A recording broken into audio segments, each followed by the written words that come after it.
Best known for her role as Graziella in Steven Spielberg's West Side Story, today's guest is a six-time Broadway veteran and just so happens to be one of the most brilliant and inspiring people I have the honor of knowing. Please welcome to the Zoom, Paloma Garcia-Lee. Hello. Hi. How are you? I'm wonderful. I am so excited to do this with you today. Thank you so much for having me. You were a dream guest before I even knew you, so I am honored. I am excited. I truly can't wait.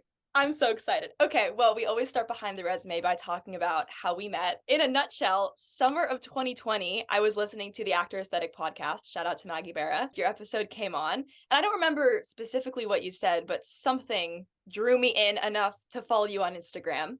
And then you would post on your story, what advice would you give your younger self, or where do you see yourself in 10 years?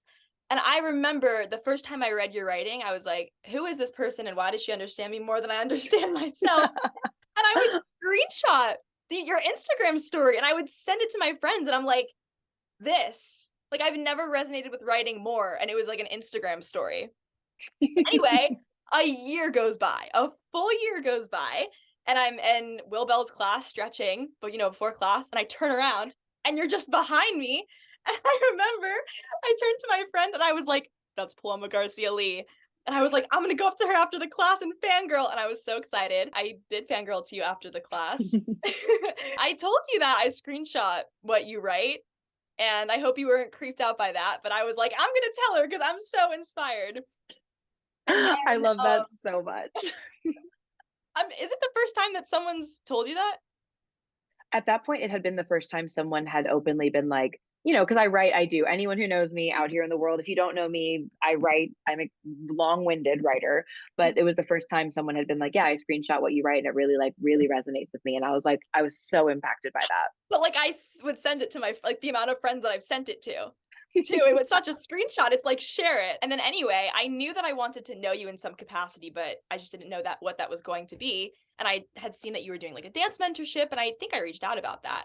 Mm-hmm. It just wasn't the right fit. And then months and months go by, and December came, 2021, and I went and saw West Side Story in the theater. I also remember being at a point where I was like, oh my God, I need some sort of guide or some sort of mentor or just some kind of like person to turn to. I don't even know if I've told you this, but after I got home from seeing the movie, I was like, okay, I'm going to reach out to her. And I was like, did I tell you this? No. Oh gosh. So I was like, okay, she's probably busy with press. And so I put on my calendar, I literally have it on my calendar, 2 weeks after the movie was released, I wrote on my calendar, message Paloma. And I was like, what do I ask her? Because I didn't even know if you, I don't know, were interested in like being a mentor. I didn't know. And I didn't want to like weird you out after I already told you I screenshot what you write. And so I drafted what I was going to write to you and I'd email it back and forth with my mom for literally 2 weeks. I'm not kidding. And then the day came, I woke up and I was like, today's the day. And I sent the message, you responded, and here we are. I love that so much. There's truly, people say all the time, should I reach out to this person or should I send a DM or should I? And I'm always like, absolutely, because you never know. And like, of course, little did you know at that point, I'm so passionate about mentorship. I'm so passionate about having conversation and artistically helping anyone I can grow into all that they can be. So like, I'm so glad that you did say hi after class. I'm so glad that you did reach out after the movie because look, now here we are. I I love it. know. And anytime I tell anyone that story, they're like, how did you know that she does this? And I was like, oh, I didn't. All I knew is that this person understands me more than anyone I've ever met. That's all I did know, I love that. And that's the Anyway. beauty of social media. That's truly the beauty of and I know I have so many friends with millions and millions of followers who, they don't get through all their DMs. They can't, and like they try and stay on top of things and it's different in that way. But like I really try and read every DM that comes through to me if I can. And like I care to respond. I care to get back. Like, what is the point of any of this if we don't Yeah. give back? And Mhm. so I love how we connected. It makes me so happy. Okay. I'm now gonna pretend like I don't know any of these things about you. Um, where are you from? So, winding story, born in Minnesota, Really? I actually but didn't know left that. Look like at that. almost no one knows that. That truly is an almost no one knows. Wow. So my parents are both in the arts and they were working there on a show together. And Oh, so I was born in Minnesota. I think when I was 2, we moved to Pennsylvania in Bucks County. So my mom could still work in New York, but I had a yard to grow up in. And I was there until I was 13. And then I went to boarding school in North Carolina for high school, did high school in 3 years, and then moved to New York at 17. So where am I from? I do not know. When I was in Pennsylvania, I was homeschooled. And so it's like, I feel like there was a formative chapter in Pennsylvania and a very formative chapter in North Carolina. And you're an only child. I am. I am a homeschooled only child. Did you ever want siblings? I really did. Still to this day, I wish I had an older sibling. I just think sibling relationships obviously differ in so many different ways, shapes, and forms. But Mhm. just having someone to understand how you grew up or be Yeah. able to be like, oh, mom does this thing. I would like kill to be able to relate with someone on that level. But I Yeah. will say through my mom owned a dance school for a very long time in Pennsylvania.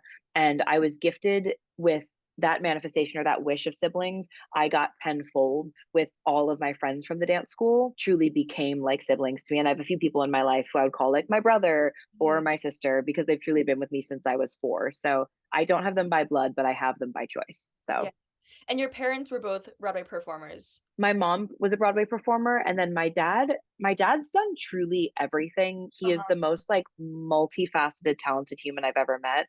Studio musician, played on albums and TV shows and Wow. films, writer, copywriter for commercials and TV shows, scenic designer, lighting designer. Truly has is in the arts in such a full-bodied capacity. So my parents met working in Minnesota on Guys and Dolls, where my Oh, dad was a scenic designer on the show and my mom was in the show.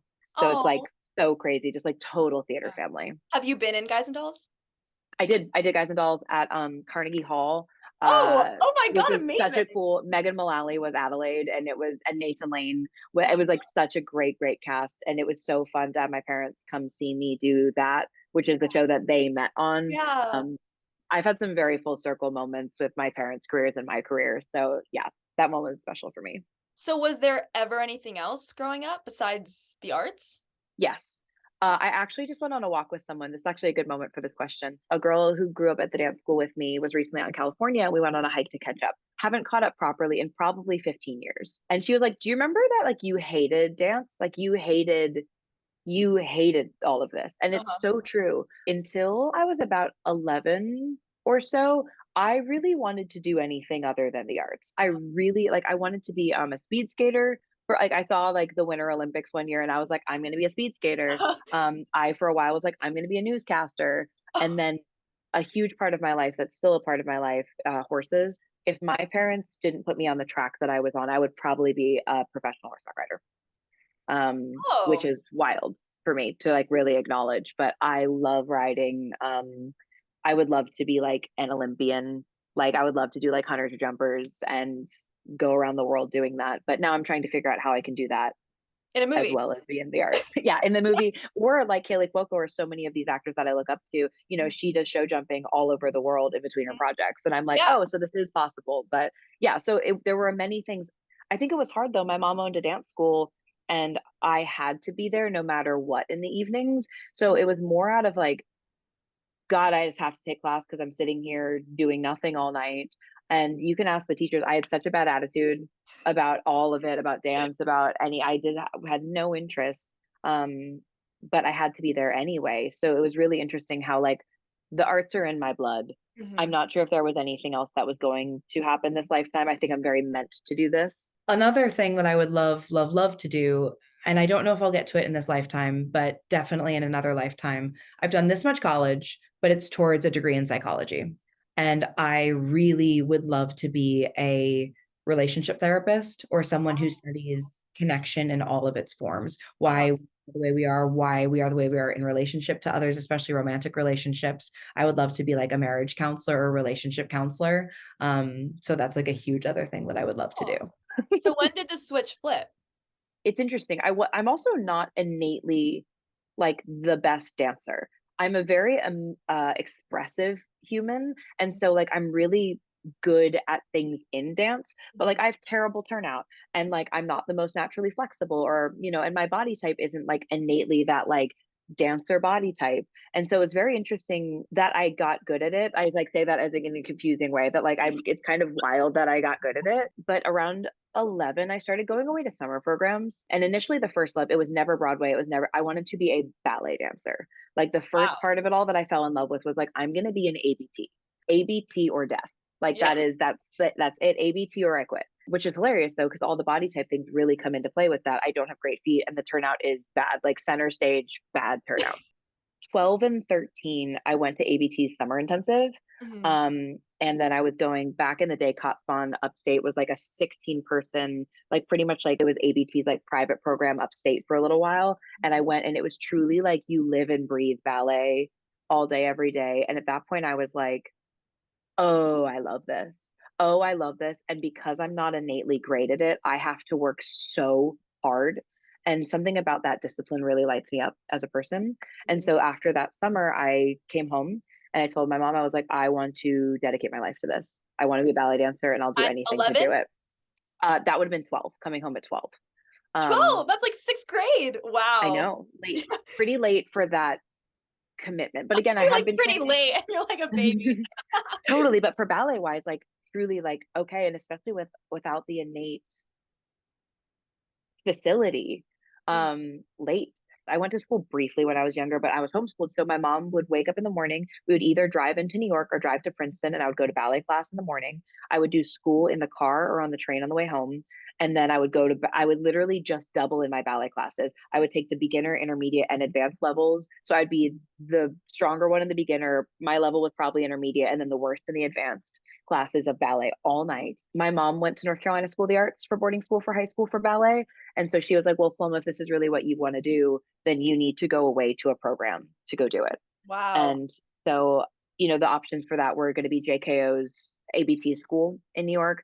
I don't have the facility for SAB. I did audition, but I was cut. Like literally, they laid eyes on me and they were like, absolutely not. JKO was interested. It was definitely a conversation though at the time. Franco DeVita, who I wonder if he's still the director of that program, he was like, you do not have the facility, but you have the work ethic, and a very sober conversation of like, I don't think you will ever be an ABT, but if you want to get this training here, we'd consider accepting you. It was a very deep conversation of that. And Yeah. then I auditioned for NCSA and I got in. Well, let me be honest about that. I was waitlisted for NCSA, which again, I don't have the innate facility for, but no one could deny the work ethic Mhm. and the passion that I had for it. I would cry at bar. I love ballet so much. Wow. And truly live, breathe, do anything to be better at it. So people really recognize that dedication. Ballet is forever. If I'm really lost in my life to this day, if I go to ballet class and my left hand touches the bar, there is an exhale that happens in my body that is like coming home. And so I do think that the structure of ballet really is something complicated and beautiful to me. But anyway, so waitlisted for NCSA. A week before school started, someone dropped out. And again, this is like boarding school, right? This is like I'm living in Pennsylvania, and this is like you're going to North Carolina for years of your life. Oh my A God. week before school started, someone dropped out and they called saying, okay, there's a spot for you. And we packed up all of my earthly belongings and we drove me down to North Carolina. I literally went away to school to ballet in the lowest level and worked my butt off that year and grew so much. So it's like just interesting that ballet was my gateway. Ballet was my gateway into acting, which Mhm. is crazy to me. And then ballet gateway to acting. And then that was the gateway to Broadway, which is like so Yeah, funny that it wasn't like that's really I didn't funny. want to be on Broadway my whole life. That was not the dream. That was not the goal. I feel like hip hop was my gateway into acting, which is like the opposite. Yeah. But what about ballet did you love so deeply? First off, the routine of it. Mm. There's something about the structure. I'm not like a deeply structured person. I'm kind of like a wild animal of a human. But there's something about you go to the bar and you're going to start with like a little something, then it's going to be plies, then it's going to be tendus. Like there's a rhythm to it. And Mhm. then there's also something I love about when you're a ballet dancer, it doesn't matter if you're 3 or if you're 35 and a principal in a company, you take ballet class every day. And it's pretty much the same class. Yes, level and difficulty will vary in there, but as any ballet dancer knows, the most humbling thing you could do is go take a beginner ballet class. Mhm. That will bust your butt more than an advanced class most days. So there's something to within the same structure, there's always room to grow. I really love that. You can also feel progress when you're doing the same things every day. All of a sudden, the step that you could not do for 6 months, you can do one day. And that sense of accomplishment, I thought was really incredible. I also think that there's something about when something is so treacherously difficult, the commitment to showing up every day regardless. There's just a beautiful discipline to ballet that I think Yeah. has led through my life. Right. And contrary to popular opinion, I love how ballet is trained. Honestly, yell at me until I'm better. Honestly, give me that tough love. Give me that no, do it again. You can do it better when I'm like, I can't do it again. Yeah. And then you prove yourself wrong. There's just something in the whole structure of it that really speaks to my human. But do you think that like 13-year-old who was like so passionate and driven has stayed in you throughout the different like peaks and valleys of your life? I notice it most. So I went back to NCSA this past year and was their commencement speaker, which was wild and full circle. But there is a ferocity in my person that really came out with ballet too. In ninth grade, when I finally get to NCSA, one of my first, they do juries. So you're, again, you're at ballet school, so you're graded on your dancing, and you will get kicked out or not asked back if you're not improving fast enough. Gosh. And so at my first kind of evaluation in the year, I was told you're never going to be a professional dancer. You don't have the facility. You have beautiful drive. You have beautiful passion. You're expressive. You're emotive in such amazing ways. Cut to this will lead us through to the acting of it all. But like you simply don't have the body type and you simply don't have the facility. And instead of being a human being that takes that and is crushed by it, which again is a very valid thing to happen in a moment like that, I will prove you wrong. I am a huge LOL to you, LOL to what you just told me Yeah. type of person. This has happened countless times in my life where I have been told with certainty by an industry professional that I will not do something that I go on to do. It's just interesting to be like, am I an ABT? I am not. But have I had a very successful career as a professional dancer? I have. And Why would a teacher say that with certainty that you're not going to achieve something that you're working towards? probably especially in a program like that, you entrust a conservatory, especially one of like the best in the country, and they're there to train the machines, right? They're there to train the next generation of, very successful artists. And I'm sure, well, actually, I know for a fact it came out of love. It came out of so much love for me to be like, I'm sure she was like, I don't want this little girl to get her hopes up and get her heart hurt so badly. Maybe now if she changes paths, maybe now Right, if right, she right. can think that something else might be possible for her. Yeah. It was meant with so much care, but if that were delivered to the wrong person, Mhm. how damaging. Mhm. But it was delivered, and I will say the universe watches out for me in these ways. It was delivered to the right person because I was literally like, F you fully, being like, this is going to make me work harder. And cut to, so that year, my very first year, I was in the lowest level.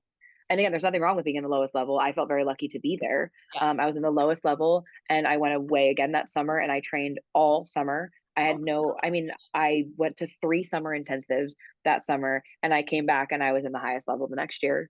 Like I bust my butt for things that I want. Yeah. And with that comes every no is such fuel to my fire. This comes into a few acting moments with me as well. And especially at the school, like being told no fueled my yes within myself. I don't know. I'm very grateful for that. But it's interesting because then ballet, I quit dance entirely at a certain point to then switch to acting. Like it's just so interesting. The Broadway of it all is fascinating to me because it was never really on the radar of it. So what made But you it's like, quit ballet? for those who don't know, North Carolina School of the Arts is a college conservatory that has a high school program. So within that, they don't have musical theater or anything like that. It's ballet. It's like Juilliard. So it's like ballet, drama, design and production, vocal arts. There's all these different schools. So there's no cross pollination in that at all. You are there for your art that you are there to make, and that's it. But every however many years, every 5 to 10 years, they do an all school musical. And they usually bring down industry professionals for that because so many came out of the school. But that's like design and production does the sets. Yeah. There's an all school audition. It's the only time that you're kind of ever able to intermingle in things. So my 10th grade year, they were doing West Side Story. And Of course Gerald they were. Friedman, of course they Out of were. all the shows. And Gerald Friedman, who was the dean of drama at the school at the time, was the assistant director on the original production, the original Broadway production when it first came out, and had done so many productions of it. So it was just really cool. We had that. We brought down Kevin Backstrom and the original stagers. We were doing all original Jerome Robbins choreography. Like we were doing a massive production of it. But again, it's a school like this, so there's huge auditions, open call, this, that, or the other, really hard to get into. It's also at a school like this, if you're going to be doing the musical, that I'm then not doing Nutcracker that season. I'm not, it's a very, very different Well, structure. before this, did you have any interest in singing or acting or being in a musical? I had to have some interest in it from my mom and her school that she owned, Uh-huh. because she would always do, like, we would do like a excerpt from Annie, Yeah. or someone from Cats would come down, because all of her Broadway friends would come down to the studio and like teach us numbers from things. She put me in voice lessons. I never like loved singing. I'm better at it than anyone thinks that I am. I just don't love it, and I get so nervous doing it even to this day. But so I sang a little bit. But when this was coming down to the school, I was like, I'm gonna also, my mom has a huge backstory in doing West Side Story all over the world. And so my mom was like, you should audition for this. Not only did my mom go to the school, she did West Side Story everywhere. And so I auditioned for it, and then I ended up getting Graziella in it. And so I did that in 10th grade, and that changed everything for me. What I loved the most was getting it, being able to act. So they're doing West Side Story. But at the same time, so first off, the deans of the School of Drama are starting to look at me a little bit differently within these auditions. And they're like, wow, this little girl, 10th grade girl from the ballet department. And again, there's no crossover, so they've not seen me before. They're like, she's really expressive. She's really committed. She really comes in here and like really has zero fear of the acting components of this. And every year during the winter, they do this thing called intensive arts. And, again, in the drama college program, they're training directors and all this. And one of these college directors saw me at the West Side auditions, and they were doing this 2-person play. And he was like, she's perfect for this play that I'm doing. Goes to the deans of drama. Again, these are stories that honestly nobody knows. I'm happy that we're talking about them. My mind is blown. Goes back to the deans being like, I want to ask that girl from the School of Dance to do this play. And they were like, no. They were like, we don't do cross-pollination. It's like, that's not, we don't, that's not what she's here for. She's a ballet dancer. And like, no. And he fought really hard to be like, let me give her the material. Let me have her put up one of the monologues for it. Will you see her do it? Let's see if she can do it. I'm approached with this play in the hallway from this guy I don't even know. And he was like, hey, I'm doing a 2-person play for intensive arts, which is what that time of the year is called. And I think you're really right it's the lead girl in it. And would you be interested? And I was like, it's like little me. So I was like, yeah. I was like, okay. But he was like, this is going to be an RP. So using like a British accent. So hands me a CD of RP and the play and a monologue he wants me to prepare for it. And he's like, if you want to work through any of this, we can work through all of this. We're going to have to get permission for you to do this. It's very like under the table. No one is like wanting this to happen. And I was like, okay, let's do it. So I work on the RP. I work with him. I coach it. And then I do the monologue for the School of Drama. And they were like, very begrudgingly, they were like, okay, fine. But then they had to get approval from School of Dance to let me do it. Oh and my they gosh. It's conservatories are that's its own episode of things. Yeah. They got permission as long as none of my other arts classes suffered from me doing this. So we would rehearse in between any of like, I would have like point variations, Pilates, like all of my classes and rehearsals for things. And we would rehearse in between. And I ended up doing this 2-person play at 15 years old at school, in front of the entire School of Drama. It's a short, it's probably like a 15-minute piece called What She Found There. It's a really interesting play. And that experience, that corresponding with West Side Story, changed my life. And it really took people seeing me. And after I did it, the deans from the school came up to me and they were like, you are a very special actor. If you haven't been told that yet, we're here to tell you that. We just want you to know that. And they kind of left it at that point, because in the high school program, you can only be in the acting department as a senior because they usually use it as college prep. Like the college acting department at NCSA is truly top 5 in the world, like right behind Juilliard. It's so strong. And for high school, they really just get you prepped for all those college auditions, really start exposing you to different methods of acting that you may have not known. You do a semester on like Meisner and Stanislavski and reading all the books and the materials. But so in 10th grade, they were just kind of like, we can just plant this seed for her that she's a good actress. What ended up happening is long story short, I do West Side Story. I'm all of a sudden obsessed with acting. All of a sudden, all I want to do is read every play I can get my hands on. I'm working with the drama students in West Side, right? There's very few students from the School of Dance. It's mostly all the actors.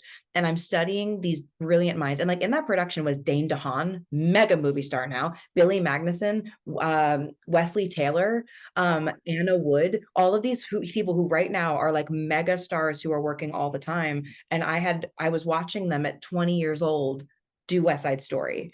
And I was 20? obsessed with. Oh, they were 20. You were like, okay. Yeah. I was 15. So it's like true. I was like the baby of the cast. Yeah. This school is such a mystical, it's like Hogwarts. It's total like arts Hogwarts. I So love that. before I was in high school and just being able to watch them work, I was like, it was the same dedication. That sort of deep acting training is just like ballet. You show up every day. The ego has to be dropped in the same way. The work is so intense. And I was obsessed. So obsessed. So, right. You can only be in the acting program as a senior. I'm in 10th grade. Well, I don't want to wait a year. Well, I won't wait a year. So that summer, I literally went to a community college in my hometown in Pennsylvania and got all of my credits in to skip a grade, to audition, to even just to be able to audition for the drama department. And I was like banging on their door every day towards the last semester of my 10th grade year, being like, I'm going to do this, whatever. And they were like, okay, Paloma, audition, but like, we don't know if you're going to get your credits in. We don't know if this is possible, whatever. I go all summer. I get all my credits in by like the skin of my teeth, right? This is literally classes 9 a.m. to 9 p.m. at a community college, giving up going away to a ballet program. My parents are like, okay, if this is what you're passionate about, then do it. Wow. I audition for the department and I get waitlisted. I do all of that work and I get waitlisted. And this moment happens in my life, in my career often. And I think that's important for people to know. I will get so close and it is all leading to the yes and the story. And then I get waitlisted. And in that moment, they gave me the option. They were like, well, we really, we'll let you audit a few acting classes. We know you're really passionate about this. So this moment of waiting happens a lot for me. So they gave me the option. They were like, great, you can come back as a senior now. I effectively skipped the grade, but I can't be in the drama program. And I was like, cut to, I had just spent my whole entire summer not dancing, not doing ballet every day. And I'm in a ballet program out of school. Oh my. So I come in and you have placement classes the first 2 weeks of school. I'm back. I'm like, oh my God, it didn't work out. Oh, wow. Like, wow, I saw that going differently for me. And so I do my placement classes. I get into the second highest level. Very happy with that. It was humbling, but everyone also knew that something just I wanted really didn't work out for me. And I'm in like the second week of classes there. And I'm literally in this really intense variations class because now I'm a senior in a ballet department. And so I better be getting into a ballet company in the next 3 months or I'm not going to be a ballet dancer. Like now it's like I'm having to rewire my brain into like, oh God, company auditions are coming up. Oh God, oh God, oh God, oh God. Were all the other kids this passionate? About in each department, yes. Of like, these are, I mean, really did you feel pretty understood by your peers? Not understood, and no one understood why I couldn't be happy where I was. Like, you just like stay in ballet or go do drama. And me being like, I want to do it all, and I do it all, and I don't understand why I can't do it all. And so then it's like, of course, I'm in these placement classes. The acting department's like, well, we'll try and let you take a few acting classes here and there or audit at least. And I'm like, because it's really, you know what I mean? Like, that's not fair then to the drama students who are there focusing on that, having a ballet dancer come in and get that same training. Like, conservatories, I think, sometimes need to rethink some things, but also I understand. They auditioned to be a part of that program. I did not get in, so I don't get access to that. That's how often this all works, right? So anyway, I'm in this like horribly hard variations class. I'll never forget it. We were working on Swan Lake and I'm literally right, like we're doing Swan Lake. We're in tutus. It's the whole 9 yards. And then I see the high school acting dean come to the door of my ballet class. His name is Kelly. And I just was like, weird. Like that doesn't really ever happen. Like you don't really see someone in the hallway or something, but in the doorway and he's just kind of like looking at me, he like waves, whatever. And I'm like fully giving you Black Swan variation in class. And after class, he's like, Paloma, can I talk to you for a second? Hugely defining moment in my life. And he's like, someone in the program got homesick and went home. And we would like to invite you today to move over to the drama department. And I burst into tears, and it was such a yes. And it was so funny in that moment. I like quit dancing. Like in that moment, I was literally like, yes, full yes. And that I moved over to the drama department and sunk my teeth in. And it was weird too, because like no one does that also. And in the drama department, if it's only senior year, then that's a new incoming class. You were in your senior year and you switched departments. Yes. But also, and those are all new kids coming in for their first year. I've been there for like years at this point. Yeah. But did you fall out of love with ballet, or you just found this new passion in addition? It was just like a complete left turn. What it felt like. It honestly, like, I don't think I ever fall out of love with anything or honestly anyone. My heart is like belongs to so many places, things, experiences. I just truly, some other focus took over that was so overwhelmingly joyous when I did it that it had to be my everything. I'm like a 100% person. And so that became my 100%. And I just remember like, never had I loved more. And of course it was nerve-wracking. Like I hadn't spent my whole life acting. Yeah. And now having to put up, and we're jumping into the same world of the ballet dancers having to get ready to company auditions. Right. We're going on to college audition time like that. Like I better have my monologues together. I better have Shakespeare in order. Yeah. I better have a Moliere piece in my back pocket. But I would stay up till 3 a.m. I had the same roommate for all of high school, and I love going through this with her. She's like, Paloma, you're nuts. Like to this day, she's like, you are just nuts. I would stay up till 4 a.m. reading plays and just like sinking my teeth into the work, reading every book, Uta Hagen, Stanislavski, Meisner, every book I could get my hands on. And it's the first time I've ever felt at home. Completely. Wow. Acting is where I feel at home. And I've said this before, I heal myself through it. Like acting for me is the ability to heal myself and then truly, hopefully others, and making greater impact through that. But it is the deepest form of therapy I've ever experienced in my life. And getting that first taste then, I can't unsee what I've seen.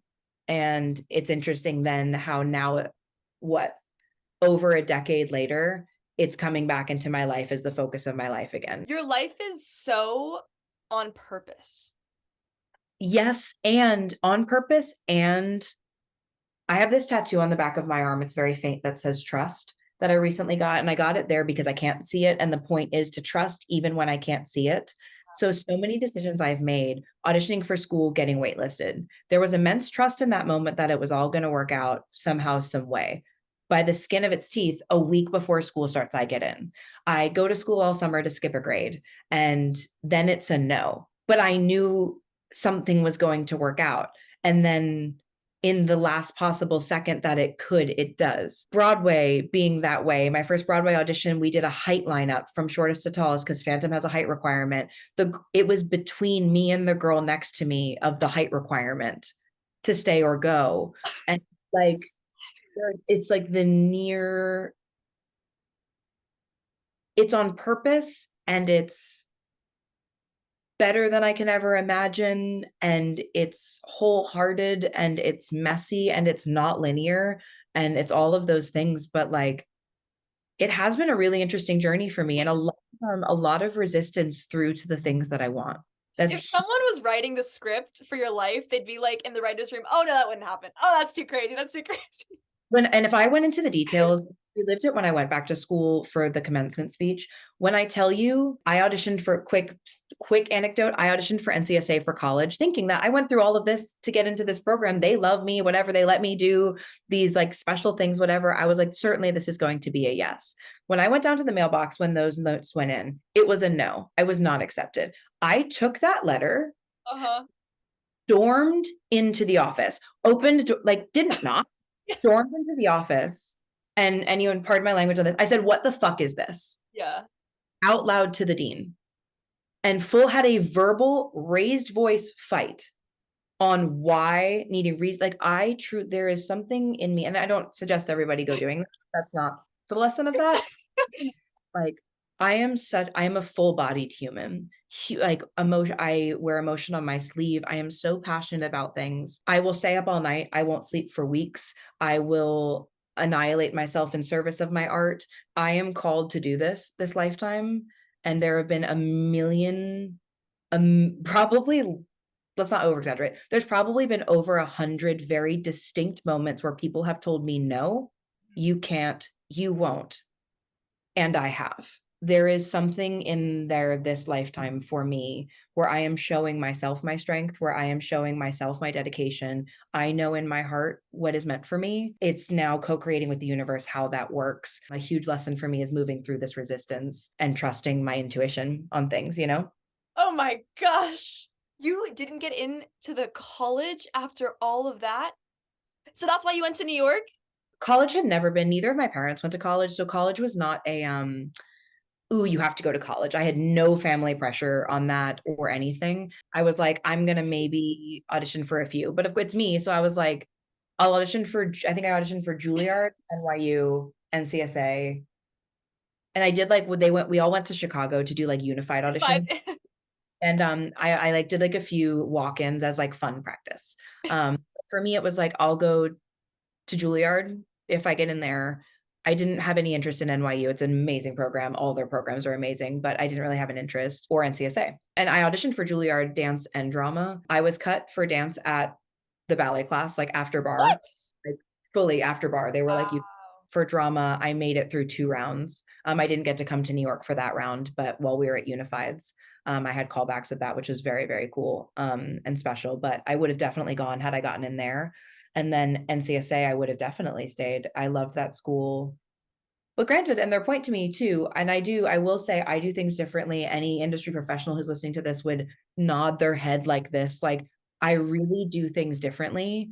I believe so much more is possible than is expressed to us. So they said when I didn't get into NCSA, their reasoning on it, they were like, Paloma, you didn't even do 4 years of high school year here. Are you committing to a 4-year college program? Because this is a process. This is a 4-year program. Can you commit that to us? And I was like, well, no. If I get a job, I'll even go do the job. Yeah. And they were like, no, Paloma, go work. And they said, and to this day, and you know, Gerald Friedman has passed now. He was hugely influential in my life, but Robert Bessida, I just saw him when I went back down there, and their advice to me, they were like, Paloma, move to New York and start auditioning. They were like, you need to go work. You are ready to work. You are talented enough to work. They were like, if in a year you don't have a job, call us and you can come. Amazing. Cut to me calling them 2 months later, being like, I booked a Broadway show. And they were like, see, Paloma? But it was a huge push out of the nest with that one, which again, right at the time felt like rejection, but in hindsight was redirection towards all that was meant for me. Had I stayed, who knows where I'd be? Maybe it would be somewhere great. Maybe it'd be somewhere better or any of that. But life works out. These things that redirect us, these no's, our no's are so massive and important and just as beautiful as our yeses. So my early formative artistic years were littered with no and forging forth and redirection to exactly where I was supposed to be, which is wild. Has that changed though over the years, the amount of no's? And it's something that I'm working on rewriting. Some things have come into my life. I don't want to say easily because it's not. The journey to the moment may have an air of ease about it, but the work up to it is grueling and intense and, you know, all of those things. But yeah, I mean, I feel often in the position where I have to prove things in spaces, or where someone's like, oh, well, I don't know, is she a strong actress? Well, I don't know if she can dance this or sing this. And then I come into the space and luckily, again, that fire burns in me to be like, I can and I will. And that's been an interesting process of doing that. And also the more I grow, the more I learn where those moments to really flex that fire and moments that aren't as worth it too. So, I mean, yeah, I don't think any artist talks enough about how much no there is on any level. And and how much desire there is and how much fight and passion that these fields require. It's just something we all talk about, our successes or the I booked it or the Instagram post of it all. And really like gritty work comes not in those moments. So what do you wish that people knew who only see the Instagram posts and the, interviews and whatnot?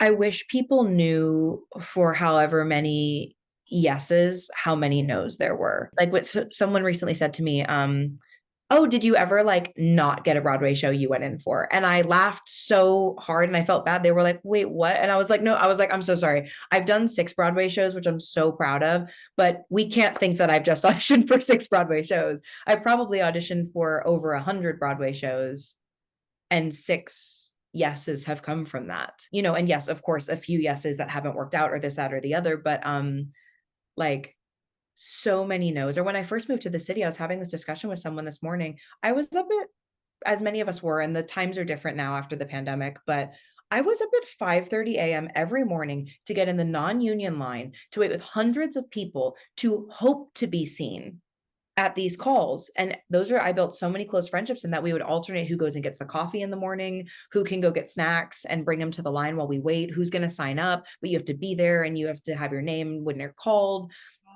Months of that. And those multiple in a day. You would be like, oh, can you go get me on that list across the street at Pearl or down at Chelsea Studios when we were auditioning there? Like, and it was that grind.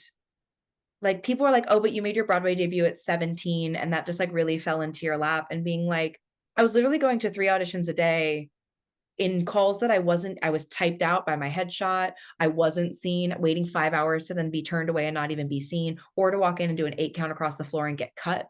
Dozens of no's before a glorious yes. You weren't represented too.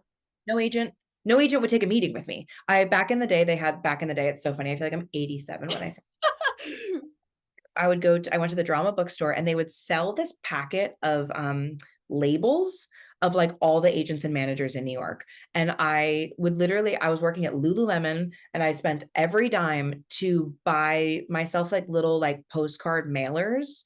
And I mailed out probably like 300 of, and I didn't even want to put it in an envelope because I'm like, they're just going to throw the envelope in the trash. Maybe if they see my face for a second, maybe that'll spark something in someone. 300 to no response, asking every friend to set me up with meetings. No one would. And yeah, so going to all of these completely unrepresented, non-union, I think we forget how hard things are. And there are gorgeous stories of things not being difficult.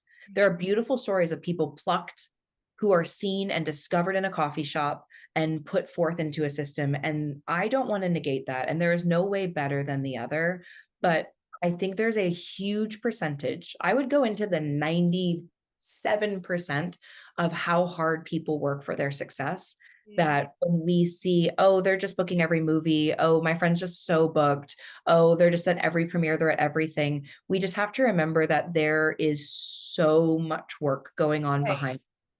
That is a lot of no. That's a lot of not yet. That's a lot of proving yourself and trusting yourself. And I wish people knew how hard this was in a beautiful way, hard in the best version of the How do you think artists can do a better job of sharing this, I think we have to not be ashamed of our no's. I think it is a huge ego drop to sit and be like, I went in for this thing I really wanted and didn't get it.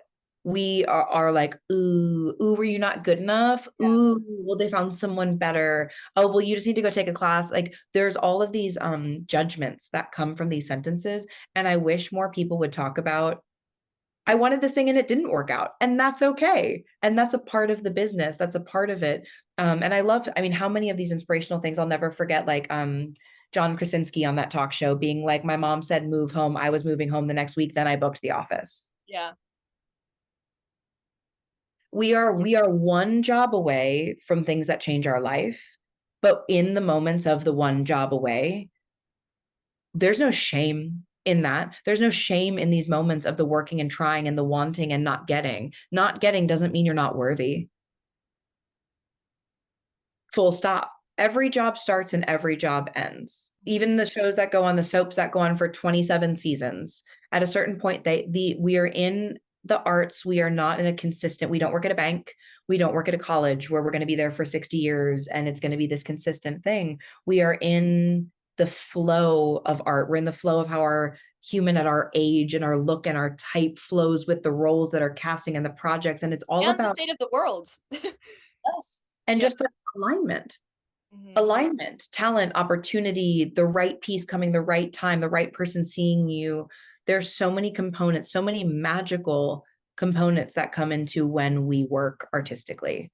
And we really need to take away the taboo or the judgment of any of the in-betweens when we're in the waiting periods, when we're in these magic darks. Those are moments for extensive personal growth and expansion and artistic depth and deepening. And I just wish we had more megas. Like I would actually kill, I love her so much. I like love Zendaya. She's amazing and so inspiring to me. But like I literally want to hear about all Zendaya's no's. And they are probably few and far between, but they do exist. Yeah. You know, or like what struggles these mega stars that are reaching, you know, I love Sydney Sweeney's trajectory right now with everything that she's doing. I'm such a fan of her work and her actor, and being like, I really want vulnerable pieces from these stars to be like, talk to younger you. She That has some interviews where she shares about, send yeah, them. I will send them to you. Yeah, they're very inspiring. But no, you're so right. You're so right. We don't get to what? That's inspiring. Those honestly, but this is the things we're pulling from. Hearing about people's journey too is what inspires us. Yes. Yes, that's the point of these interviews. Who are you behind the success and the credits? Yes. So at 17, you make your Broadway debut. How long was Broadway even on your radar? So when I moved to the city, I was auditioning for plays, Shakespeare, Right. acting time. Yeah. My mom, being a Broadway performer, was like, Paloma, you can dance, you can sing, and you can act. You are dumb if you're not auditioning for Broadway shows, right? So I started doing that as well. And of course, there was no resentment in it. I loved it. Yeah. Broadway's awesome. What's not to love? Yeah. So, yep, I really hit the ground running for a few months. I guess I moved to the city in June, really started auditioning probably like in July of that year and was just going to a million things. And then I went to an open call for Phantom. And like I said, there was a height lineup. It was between me, I'm a little over 5'5", and they drew between me and the girl against all odds. I hadn't been doing point, I hadn't been doing ballet. I make it all the way through that day. I sing the Meg sides, whatever, and I leave it. And I don't hear anything. That audition was probably in like late July or something. I don't hear anything, whatever. I'm still auditioning. I continue. And a morning in October, I got a call that I booked it. And I didn't have representation. So they literally just called my cell phone. Like when people make the joke, like Broadway's calling, like literally that happened to me. And it was really crazy where you're like, hello. And they're like, hi, this is like Phantom of the Opera. Would you like want to be on Broadway? And you're literally like, is this a scam? You're like, this is a scam. From what I remember you telling me, you had like a wig fitting that day, and so you were working at Lululemon, and you're like, gotta go. Broadway called. I just ran into in LA a guy who works at Phil's Coffee in Studio City or like Sherman Oaks, and he was at Lululemon at the time I got that call. No He's like, way. literally coming in and being like, I have to go. He's like, remember the day. He was working there or he was shopping? No, he was working Okay. a coworker of mine, but I just Uh-huh. didn't, there were so many people that I didn't like remember. Yeah. But this was 2008. He was like, I remember that day that like little you came in. Oh. I did it. Like, oh my God, I did it. And I literally started rehearsal. I watched the show that night, started rehearsal the next day, and 4 days later was in the show. That's crazy. But again, this is what I tell people when you are sitting there 4 days prior. I'm working at Lululemon. Great job. I'll forever plug that job. Amazing job. In tears on the phone with my mom that I'm not getting anything, that how am I going to pay my rent? What am I going to do? And 4 days later, a dream realized. What advice did your mom give you? I've always had such great guidance from them, both being in the business of like, you just keep showing up and you don't step out of line and you go to class and you work and you show up. You work and you better yourself and you show up and you don't give up. Or if you do, you do. Like if I were really miserable, my parents would support me in not doing this anymore. But they know I love it and they know how hard it is and they know the no's and they know you have to build up such a strong sense of self for the rejection. And so Right. it was just But like, how did you do that? Sorry, there's so many questions.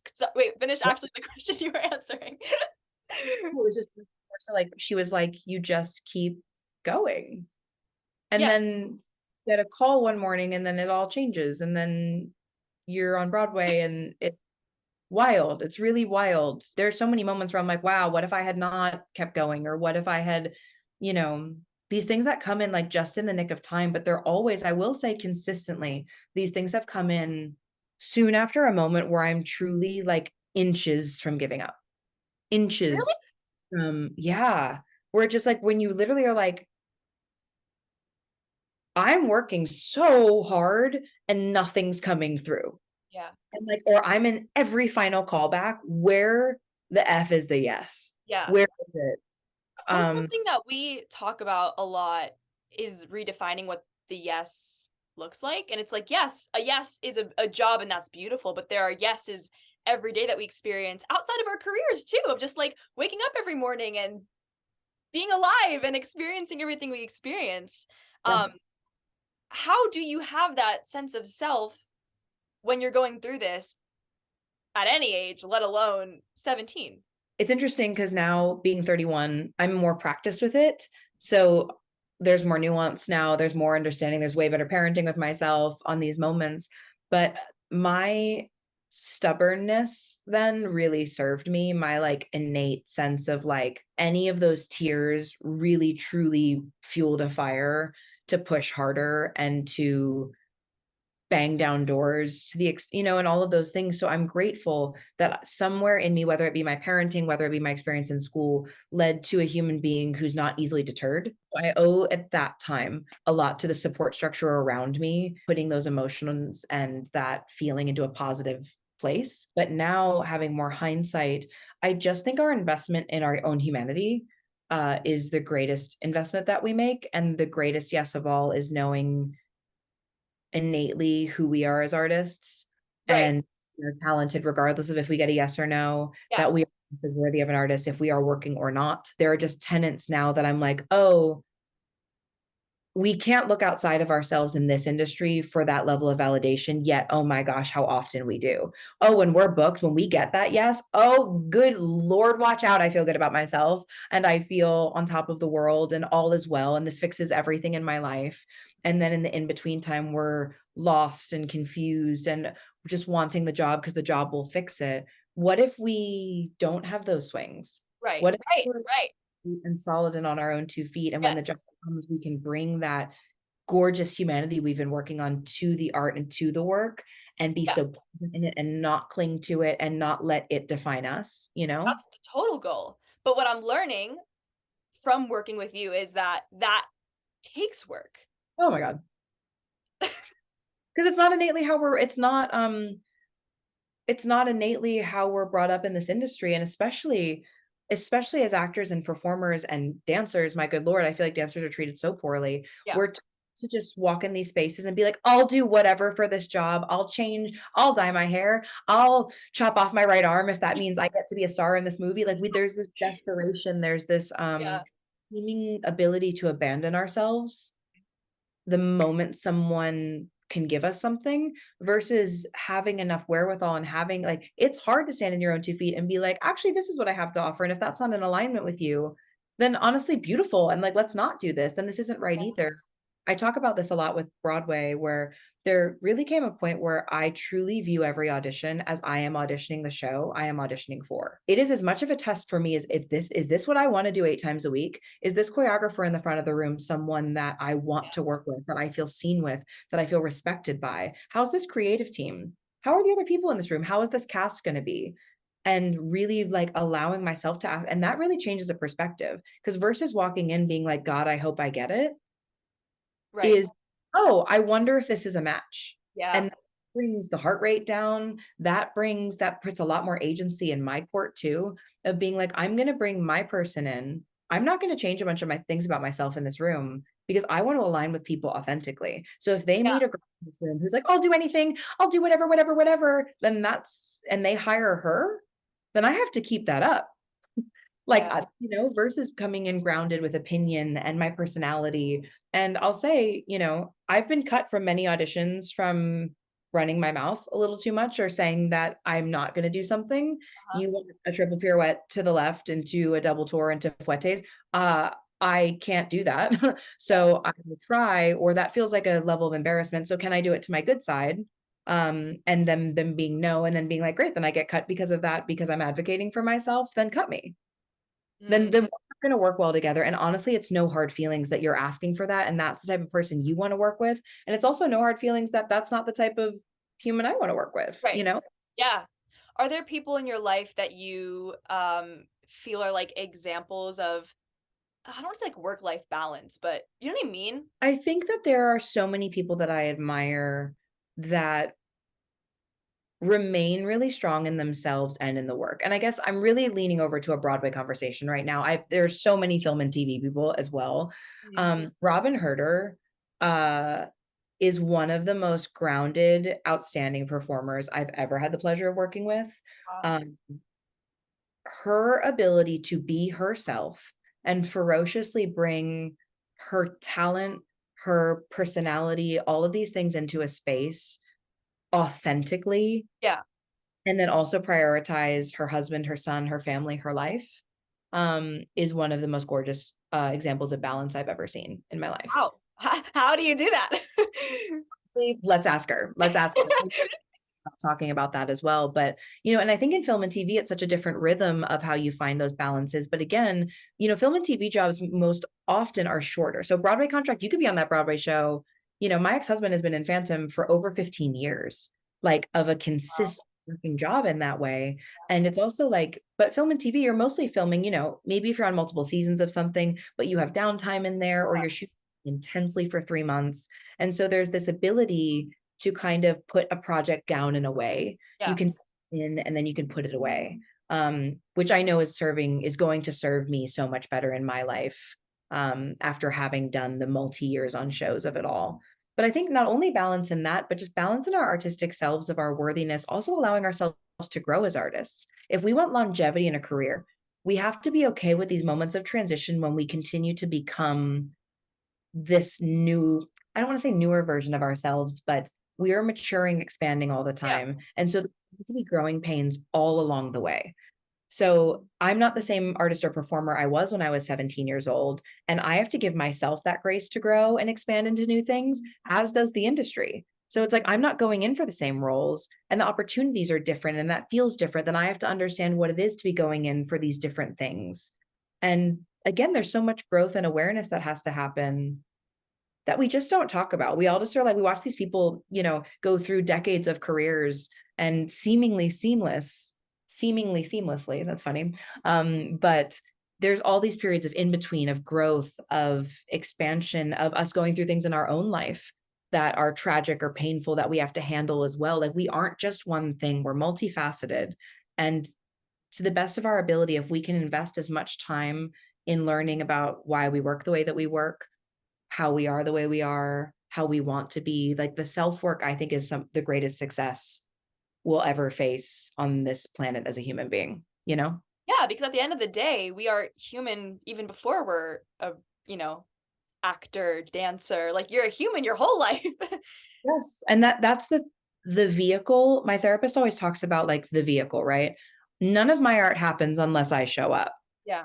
If I'm doing a voiceover, that's my voice that's showing up to do that. Yeah. And so this vehicle is not together. If this vessel is not together, then that's going to affect the things. If I'm not nourishing myself, if I'm not balanced within myself, if I'm not taking care of my humanity and artistry together, my art's going to suffer from it. And I would rather invest in that and then show up and be able to pour this, like, healthy, growing, curious being into my art any day, you know? What's like the beginner's guide to taking care of yourself as an artist? Ooh, I'm such an artist way human. If this is someone's 5th or 6th time hearing the words the artist way, just buy the book and put it on your shelf. You don't even have to read it. Just get that book in the proximity of your life, and it will come into your life exactly when it's supposed to. And I will leave that advice right there.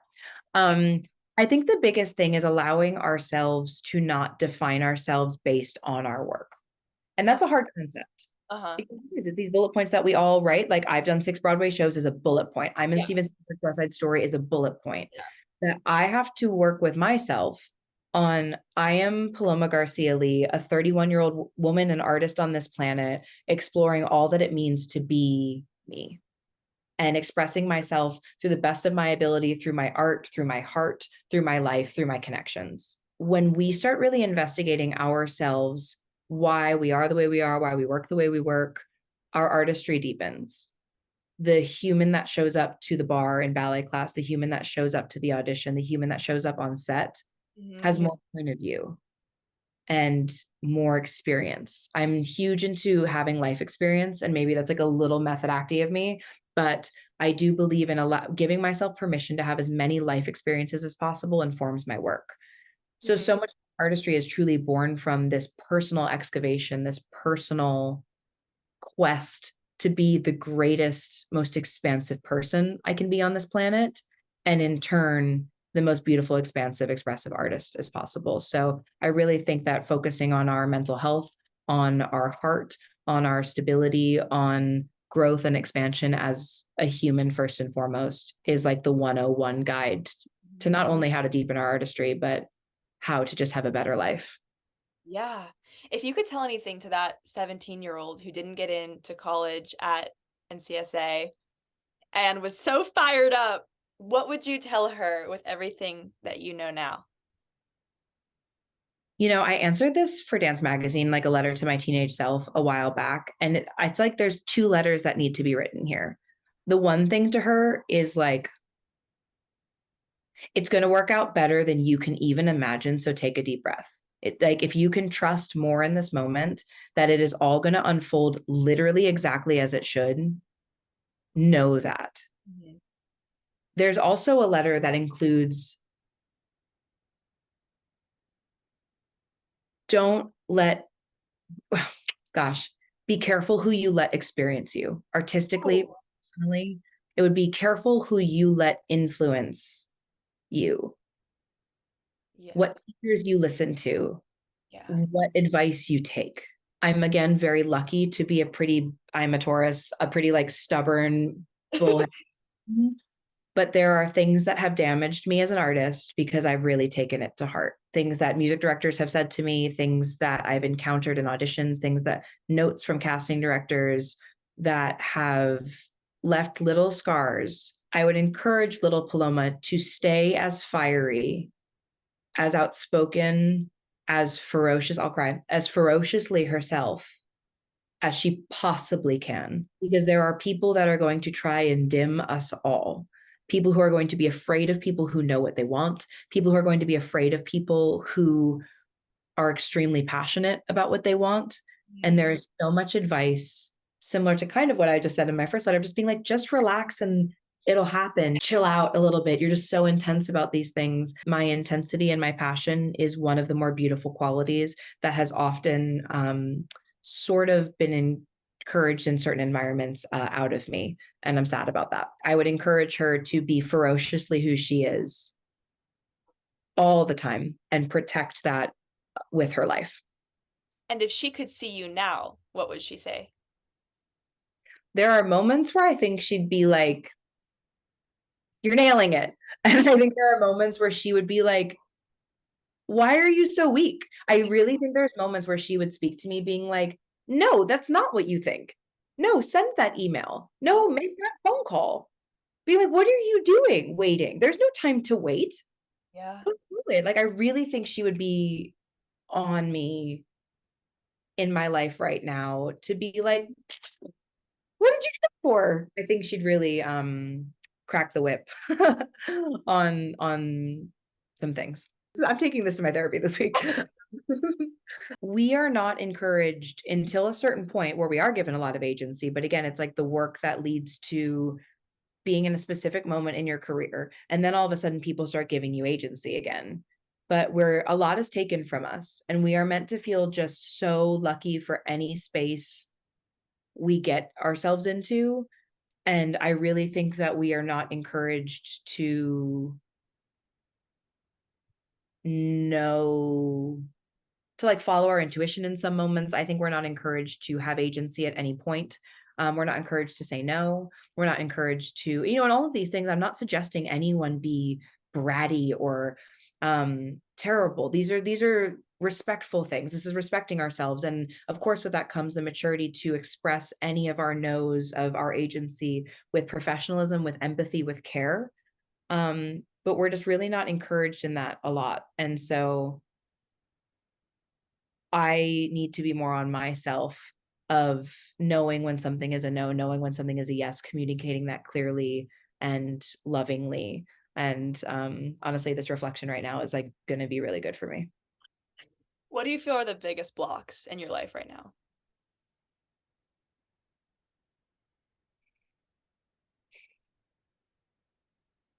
I think I'm blocking myself in a training capacity where I love training. I like love it so much.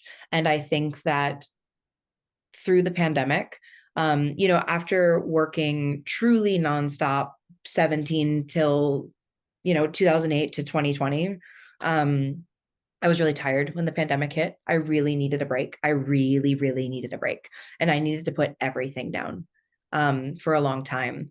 Getting back on the treadmill has been tricky at points for me, especially when it comes to dancing, especially when it comes to live theater things. I'm very, very inspired with film and TV right now and moving my life in that direction. But this self-generative treadmill of I've always been someone who has like my own things going on, getting in the studio by myself, training.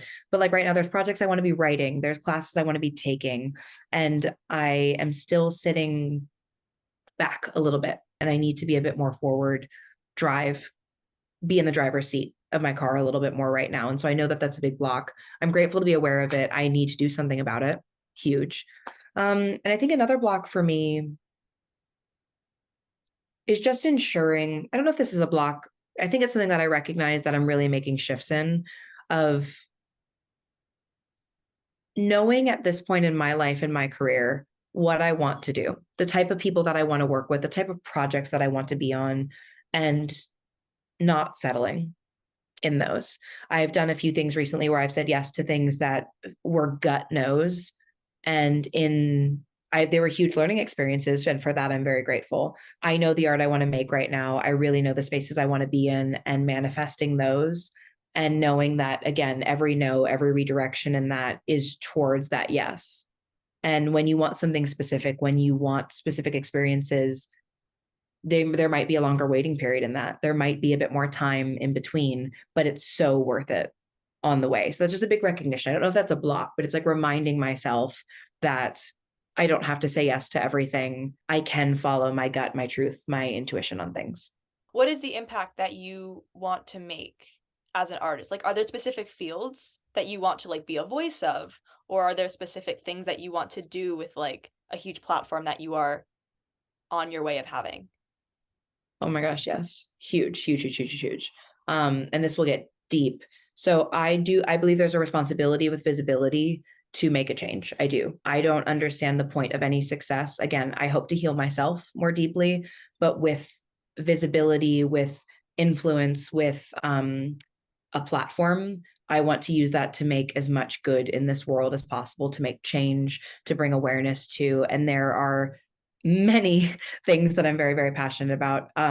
First and foremost, I've always grown up relating differently in my romantic and, those sorts of relationships in my life. I identify as ethically non-monogamous. I really care to bring awareness to how we can love each other in different ways than maybe we've always been taught, and how that love can be expansive and rich. I care to come at this from a psychological standpoint. I care to have larger discussions about representation in these ways, whether that be polyamory or all of us discovering or allowing ourselves the space to discover our sexuality in different ways and how we express that. So I really care to be a voice in that community and moving forward those discussions. I care a lot about our environment and our earth.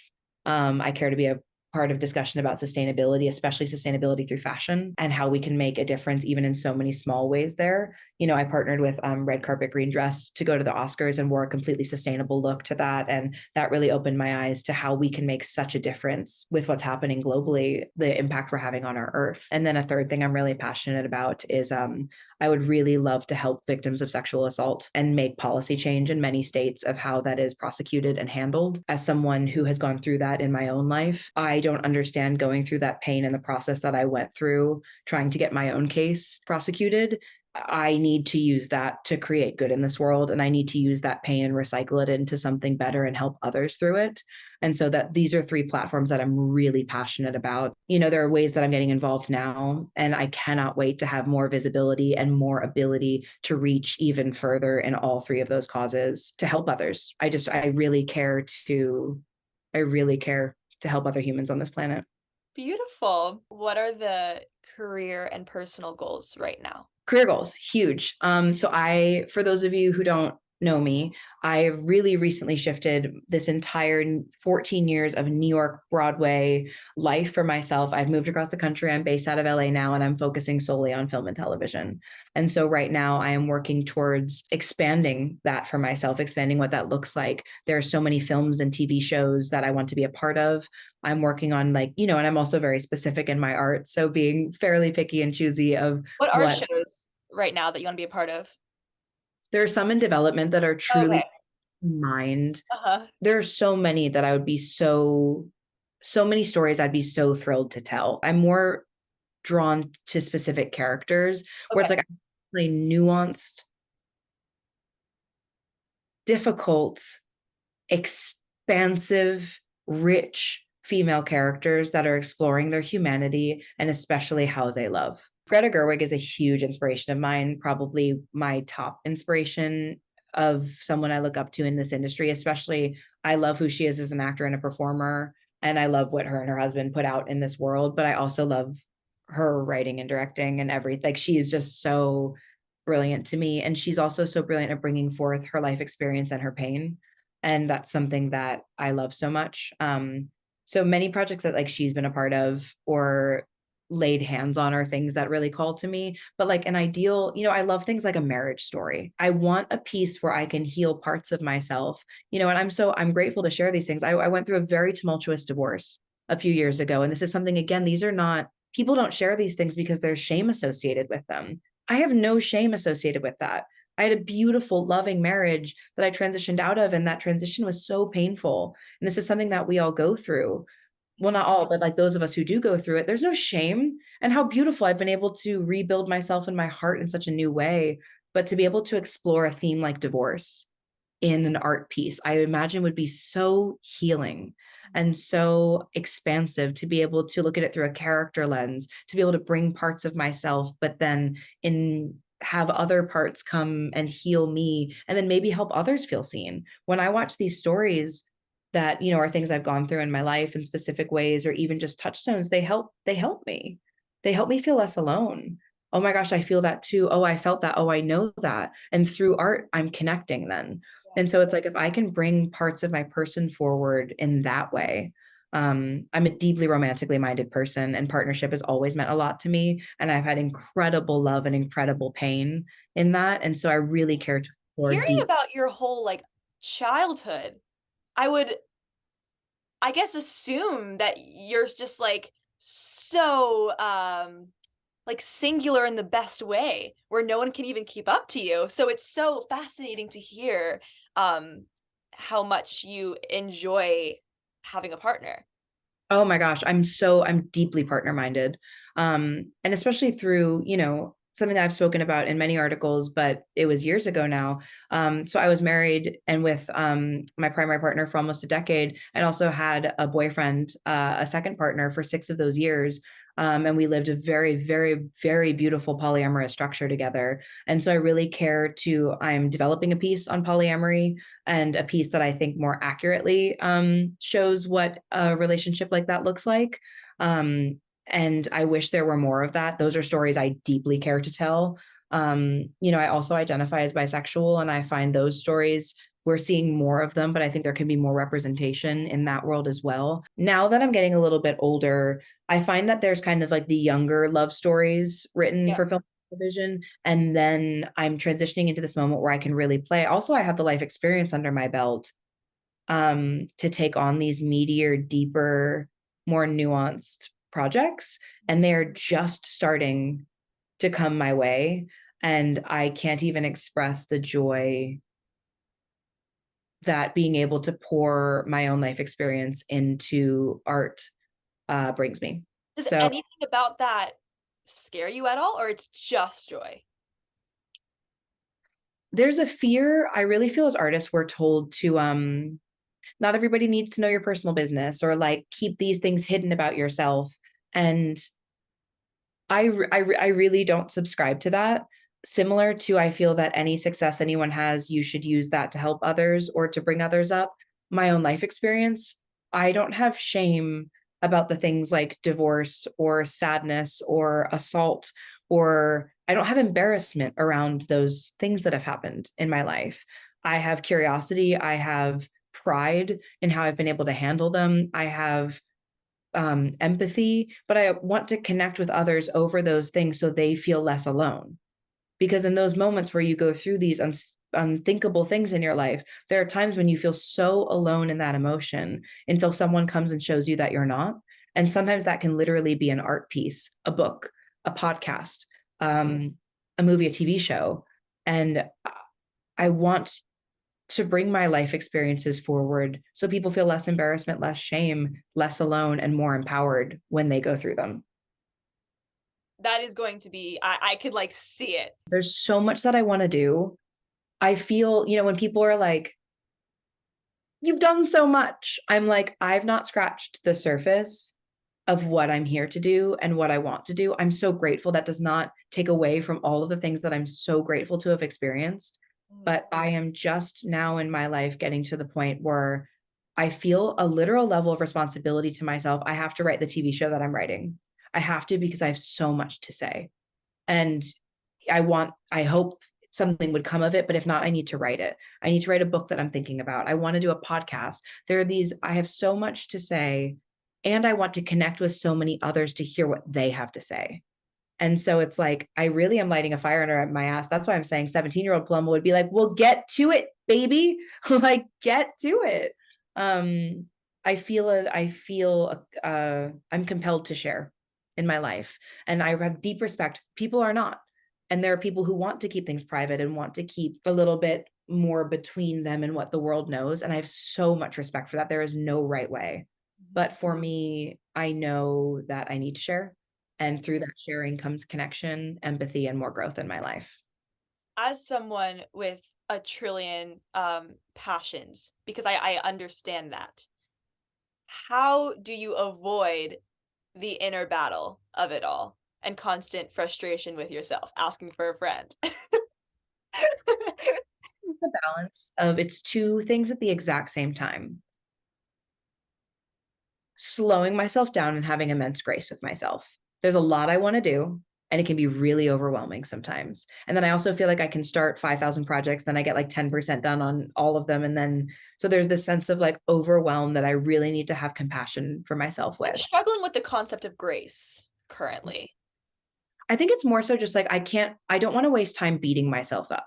I Right. think beating myself up about something is so unproductive, like wallowing in that. And so grace for me is being like, you didn't get that done today. That's okay. Like grace and compassion for me really align in a like, not a letting off the hook, but I don't need to go down a rabbit hole and a wormhole beating myself up about something.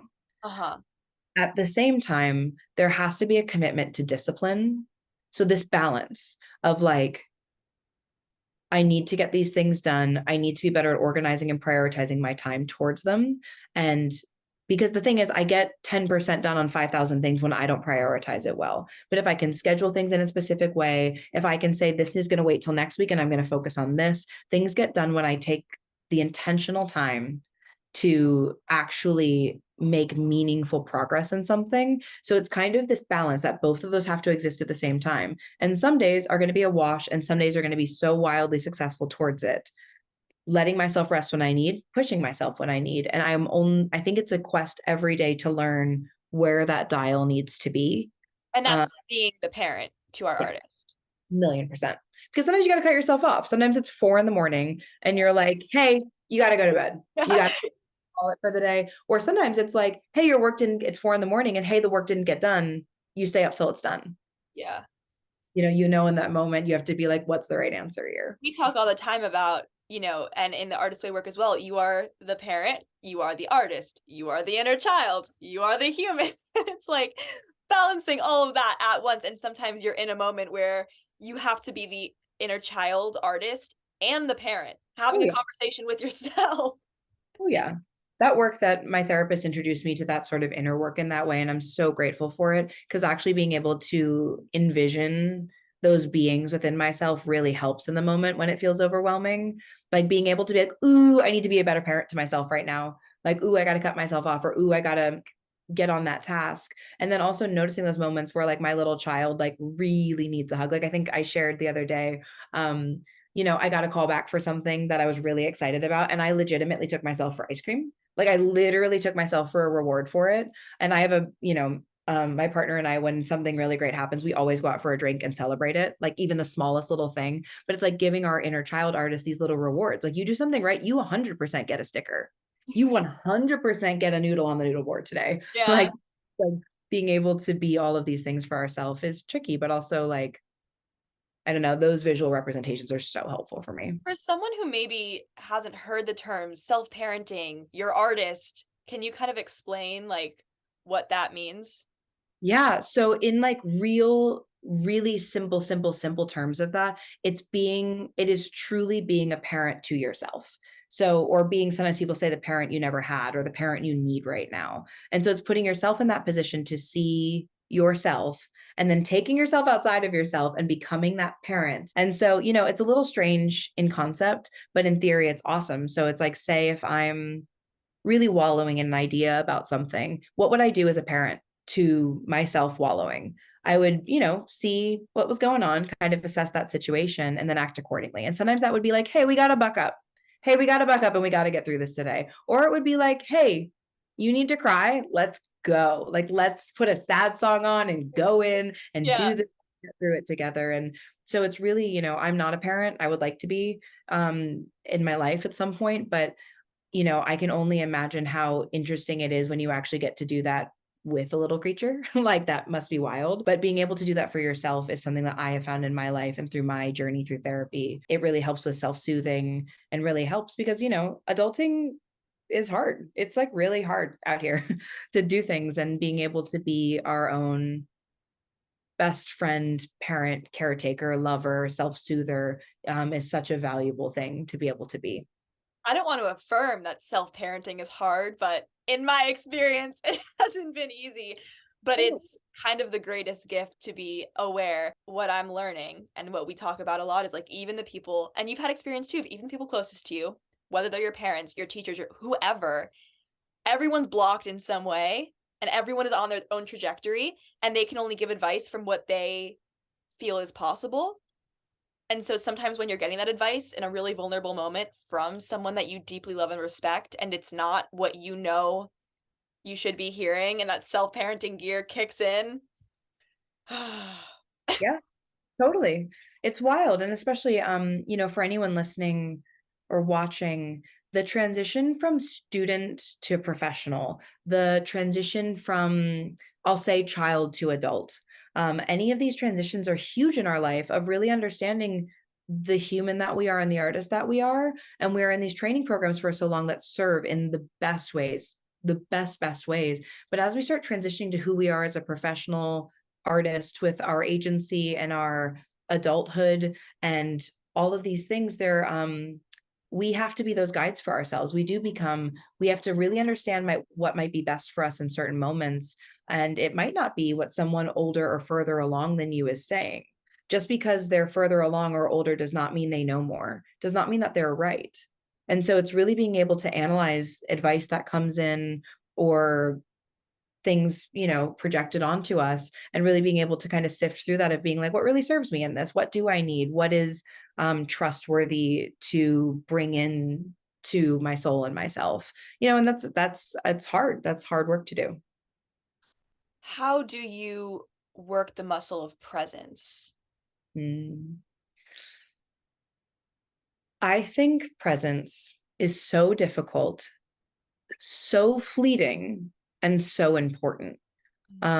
Really actually slowing down and hitting the brake to stop yourself in the moment that you're in and look around you and find gratitude, find acceptance, find breath, is hard. And I find, especially in the in-betweens, it's harder. But also when you're on the job of your dreams, when you are living out your wildest dreams, it's hard to slow down then too, because things move so quickly in those moments. You know how we say that, like, oh God, that fun day went by like this, that job went by like this. And then the in-between seems to drag on forever and ever and ever. When people are like, oh my gosh, are you having the time of your life when things are amazing? You're like, yeah, but it's going by so quickly. How can you stop in that moment, take 3 breaths, look around you, find gratitude, commit a feeling to memory? You know, when I was filming West Side Story, there are so many moments, and one is actually captured in a photo, which is so wild that someone— Which photo? I'll put it on the screen. Nico Tavernese. Do you know the one where I'm leaning and I'm looking up in the light? Yeah. Oh yeah. I remember that moment. That moment is seared into my memory, where we were about to go again from the specific section. I remember Mike's hand in mine, and I remember leaning out and feeling that light on my face. And what I'm literally thinking in that moment is, can you stop and be present and commit this moment to memory? Can you remember this for the rest of your life, what this feels like? And someone took a photo. And our set photographer, Nico, who's amazing, took a photo of it. And it was so wild when he showed that to me, because I was like, can I commit this moment to memory? Yes. And I got a picture of it. You know what photo I love? It's from the Dance at the Gym number. When like you're just exuding joy out of every pore in your body. That's a beautiful photo too. Most beautiful week of my life. I've never experienced joy like that, to the extent where it haunts me. It haunts me. It haunts me. Things can be so good in life. And the lesson, the task is in those moments, right? Like, that is truly my first film. Steven Spielberg, another musical that means so much to me. An Oscar film. What a first. Yeah. With all your best friends. With all my friends. Falling in love. Literally my whole life changing. That week was everything. The respect that I know the greatest director, arguably on our planet, can offer his actors. The trust.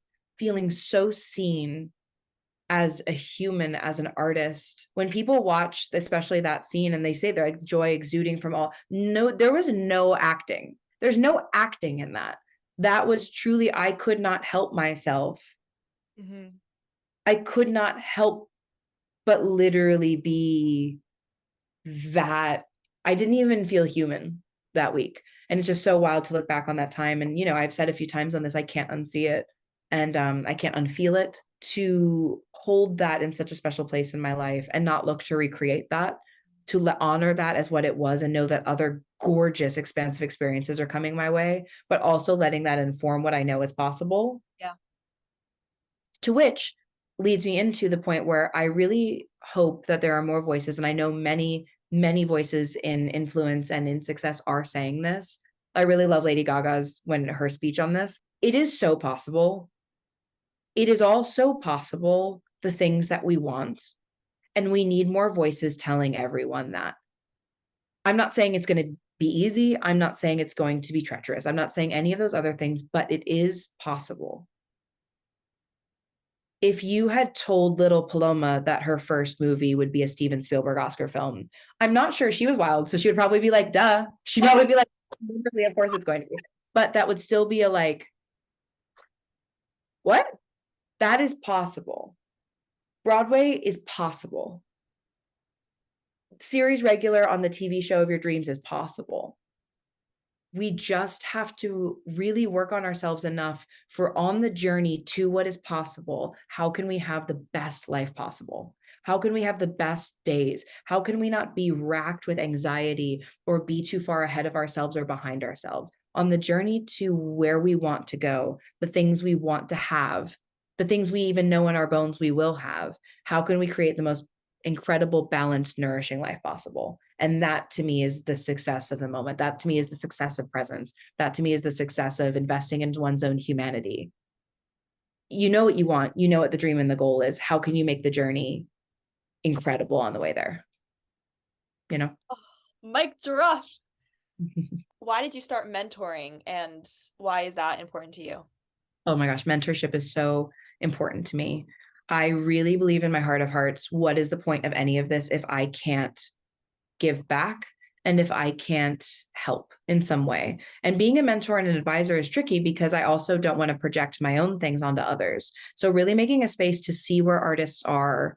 I'm very specific on who I work with, on age, on level of all of these things, because I know in those spaces I can witness an artist and I can just listen. I can help guide in certain moments if I'm needed. I can bounce ideas back. I can mirror things, and I can just be available to help however I can. If I really believe in someone and I have an email address to a casting director or an agent or a manager, I can help pass along those materials. I can help bring someone up. I'm really surrounded by women and artists who bring people up. My dearest and closest friends like Ashley Park and Ariana DeBose and Nico Greetham and all of these, like my close circle, we all believe in every step you take, you bring someone with you. And I care to bring others with me. I think there's room for us all. And I also want to be a source of empowerment to humans in my life. There are so many no's we will receive. There is so much that we go through that I want to be a resource for someone to be affirmed and to feel really seen and really heard with. So it's something that's incredibly passionate. It's a passion in my life. When did you start like officially having like a mentorship program? In the pandemic? During the pandemic. And it was a way for me to continue to connect with people, you know, because obviously I'm used to, my mom owned a dance school for forever. So I'm used to having, especially people younger than me in my life and being able to be a source of, or guidance or something for them. But then I also was used to like doing drop-in classes in New York or meeting people at the stage door or giving advice in specific ways. And I really missed that. And I'm really grateful for Zoom for all the things that I could eye roll. Sorry, Zoom, but I could totally eye roll and be upset about with it. Its ability to help connect me with people all over the country, honestly, all over the world, who by some way, shape, or form, I've impacted their life. And I put it out on Instagram every once in a while. I'll do like a tiny little blurb about mentorship, and so many people don't even see it, but then those who do, I've been aligned with the most beautiful people who we are meant to cross paths, and in whatever ways I've affected or impacted their life, to be able to be a part of their life and their artistry is a gift. It's a treasure. Yeah. When you're sharing so vulnerably and someone feels so seen by you and maybe is the reason why they're even still pushing through, that's such a beautiful it's beautiful that even can happen, right? That you can make that impact not even knowing someone exists. And it's such a fascinating connection because like I'm sure I've had those experiences where I get to meet someone who's impacted me more than I can even express, and they don't even know. And that's just wild to me. And that boundary is really interesting. Yeah, I think it's beautiful. And it's also one of those things where when you come and see me in my art, or you see a film of mine, or even an interview or any of those things, even at this moment, the truth is, this is me. This is 100% who I am. But there are parts of me that I'm not going to bring forth to this interview. There are parts of me that are going to come out in specific pieces of my art, that are going to impact in specific ways that aren't defining of my person, or they might be pulling from something small in me that then that person defines as all of me. And so it's really interesting when we see artists, and a lot of actors go through this, of like people who are so impacted by the roles that people play, but that role is a part of me. It is not me. It is a part of me. An interview is me vulnerably on my best behavior. Right. I'm still on my best behavior right now. I'm still very aware of the things coming out of my mouth, and I'm vulnerability in it. I'm choosing to be open on things that maybe in another day would be like a more politically correct answer to it.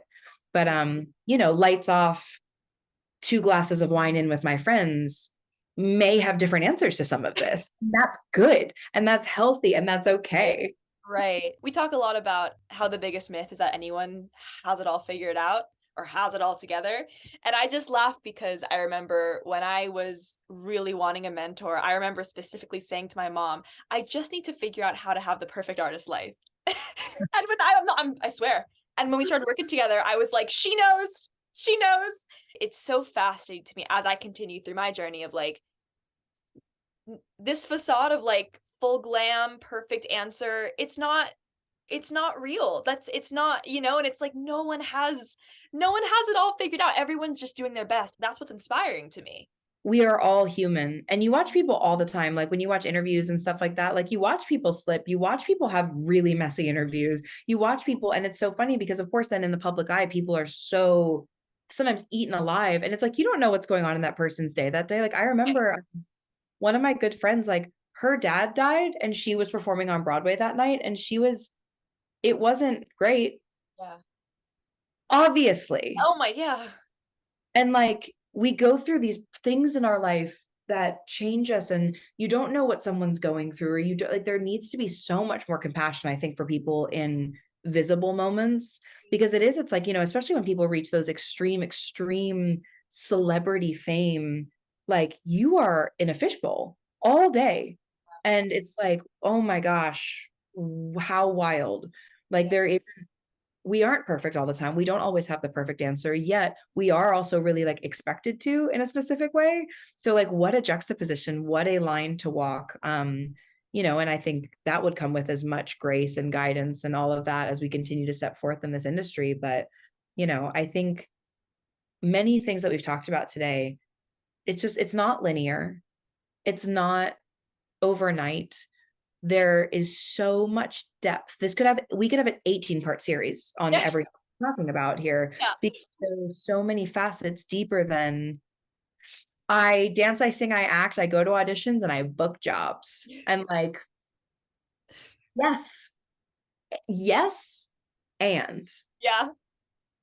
And it's like, and in a moment of transition to be 31 years old, and I'm transitioning out of this industry into a new industry and how many beginnings I feel like I'm at. And no one talks about that of like, oh my gosh, how vulnerable it is to be at the beginning of something new, to be meeting casting directors for the first time. Meanwhile, like in New York, I have 15, 14 years of these established relationships and status in what I've done and a resume built. And then to be like, I have a new dream and I'm going after this new thing and starting, not over, but starting in this very new and exciting way. And it's vulnerable and it's hard and beautiful. And, it's a good thing to talk about. There's no shame in that. So I just think there are so many important things that we've touched on today about artistry and you're witnessing an artist in the midst of a transition. You're witnessing an artist excavating herself in a new way, in a new chapter of her life. And I'm so inspired when I watch others do this. So I'm just grateful to honestly be able to share it with you. So thank you for creating a space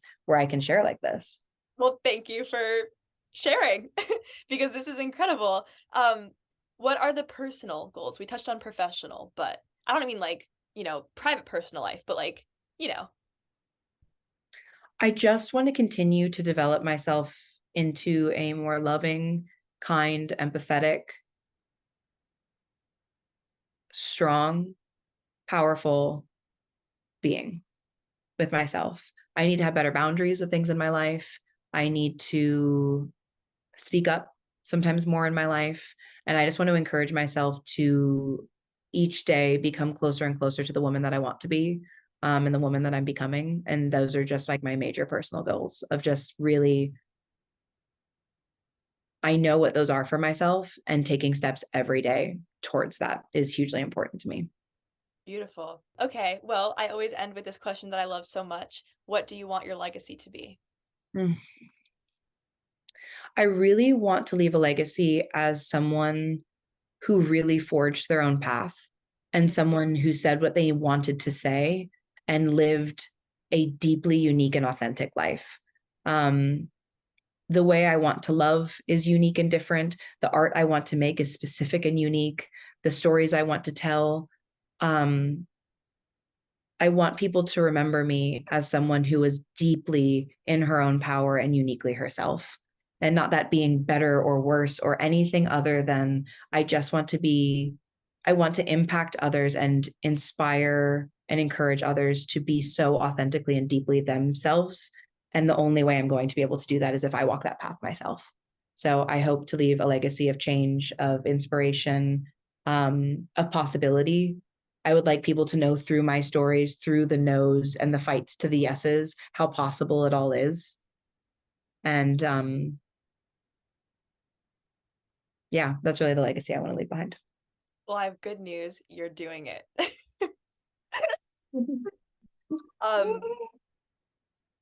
Yeah. Makes me happy.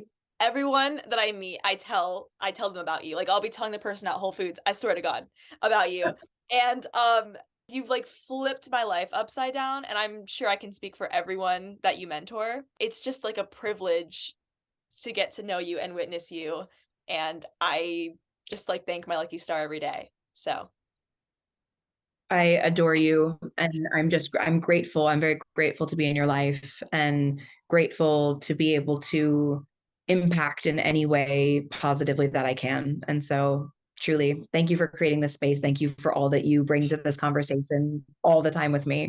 I'm so grateful. how can people, like, this question is so basic, like, oh, my Instagram is this, but like, how can people really follow up with your brain and stay connected with you? Truly, my Instagram is at Paloma Garcia-Lee. It's the best place. I'm really rethinking how I use social media. Do I have a TikTok? I do, but I don't really use it. Do I have a Twitter? I do, but I don't really use it. I hope to be having more ways soon to use my voice in bigger ways and connect in bigger ways. So I will keep us updated on it. But in the meantime, at Paloma Garcia-Lee on Instagram is the way to go. Amazing. Thank you so much. Thank you for having me. That I'm